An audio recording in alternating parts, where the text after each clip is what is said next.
Well, thank you very much.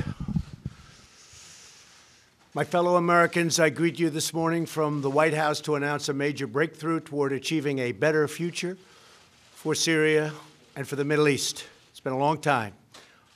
Over the last 5 days, you have seen that a ceasefire that we established along Syria's border has held, and it's held very well, beyond most expectations. Early this morning, the government of Turkey informed my administration that they would be stopping combat and their offensive in Syria and making the ceasefire permanent, and it will indeed be permanent. However, you would also define the word permanent in that part of the world as somewhat questionable. We all understand that, but I do believe it will be permanent. I've therefore instructed the Secretary of the Treasury to lift all sanctions imposed on October 14th in response to Turkey's original offensive moves against the Kurds in Syria's northeast border region. So the sanctions will be lifted unless something happens that we're not happy with. This was an outcome created by us, the United States, and nobody else, no other nation. Very simple. And we're willing to take blame, and we're also willing to take credit. This is something they've been trying to do for many, many decades. Since then, others have come out to help, and we welcome them to do so. Other countries have stepped forward. They want to help, and we think that's great. The nations in the region must ultimately take on the responsibility of helping Turkey and Syria police their border. We want other nations to get involved. We've secured the oil, and therefore a small number of U.S. troops will remain in the area where they have the oil. And we're going to be protecting it, and we'll be deciding what we're going to do with it in the future. In any event, by the moves that we've made, we are achieving a much more peaceful and stable area between Turkey and Syria, including a 20-mile wide safe zone. An interesting term, safe zone. That's the term we're using. Hopefully, that zone will become safe. Thousands and thousands of people have been killed in that zone over the years. But it's been sought for many, many decades, and I think we have something that's going to be strong and hold up. Turkey, Syria, and all forms of the Kurds have been fighting for centuries. We have done them a great service, and we've done a great job for all of them. And now we're getting out. Long time. We were supposed to be there for 30 days. That was almost 10 years ago. So we're there for 30 days, and now we're leaving. It was supposed to be a very quick hit, and let's get out. And it was a quick hit, except they stayed for almost 10 years. Let someone else fight over this long, blood-stained sand.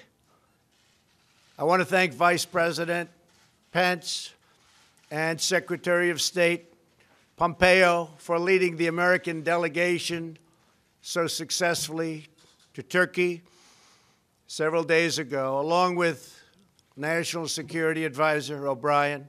I want to thank them very much. The American delegation negotiated the original 5-day ceasefire that ended Kurdish fighters to safely leave. It just got them to a point where, frankly, they were able, it enabled them to get out, to go and move really just a few miles in a slightly different direction. So this enabled them to do so. Countless lives are now being saved as a result of our negotiation with Turkey, an outcome reached without spilling one drop of American blood. No injuries, nobody shot, nobody killed.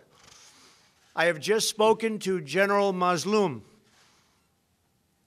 a wonderful man, the commander-in-chief of the SDF Kurds, and he was extremely thankful for what the United States has done. Could not have been more thankful. General Mazlum has assured me that ISIS is under very, very strict lock and key, and the detention facilities are being strongly maintained. There were a few that got out, a small number, relatively speaking, and they've been largely recaptured. I'm also sure that he will be issuing his own statement very shortly. We had a great talk, but we've saved the lives of many, many Kurds. He understands that. That war was going to be vicious and probably not very long. And I'm very happy to have been involved in it, as are our Vice President, our Secretary of State, and all of the other people on our team. By getting that ceasefire to stick, we've done something that's very, very special. But by getting the ceasefire after a tremendous amount of really tough war for a very short period of days, that is something very special. Our troops are safe, and the pain and suffering of the three-day fight that occurred was directly responsible for our ability to make an agreement with Turkey and the Kurds that could never have been made without this short-term outburst. Should Turkey fail to honor its obligations, including the protection of religious and ethnic minorities, which I truly believe they will do, we reserve the right to reimpose crippling sanctions, including substantially increased tariffs on steel and all other products coming out of Turkey. We are now an economic powerhouse like never before, and very importantly, like no other. Our economic might is stronger than it's ever been, and our competitors are not doing very well. We also expect Turkey to abide by its commitment regarding ISIS as a backup to the Kurds, watching over them. Should something happen, Turkey is there to grab them. Further, we implore European countries to come and take those fighters that the U.S. captured and bring them back to their countries for incarceration and for trial. Until just recently, Europe has been very unresponsive in doing what they should have been doing for a long time. Now is their chance to finally act. American forces defeated 100% of the ISIS caliphate during the last 2 years. We thank the Syrian Democratic Forces for their sacrifices in this effort. They've been terrific. Now Turkey, Syria, and others in the region must work to ensure that ISIS does not regain any territory. It's their neighborhood. They have to maintain it. They have to take care of it. There were some political pundits who responded to Turkey's offensive in Syria by calling for yet another American military intervention. I don't think so.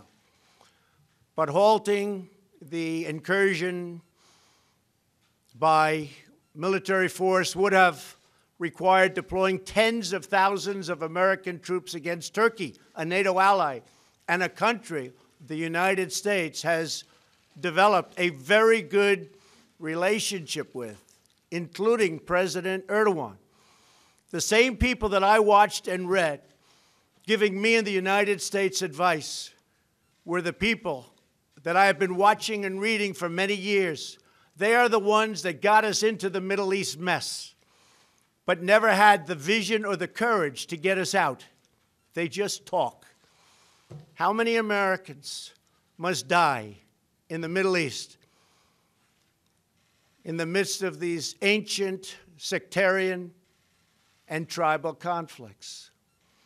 After all of the precious blood and treasure America has poured into the deserts of the Middle East, I am committed to pursuing a different course, one that leads to victory for America.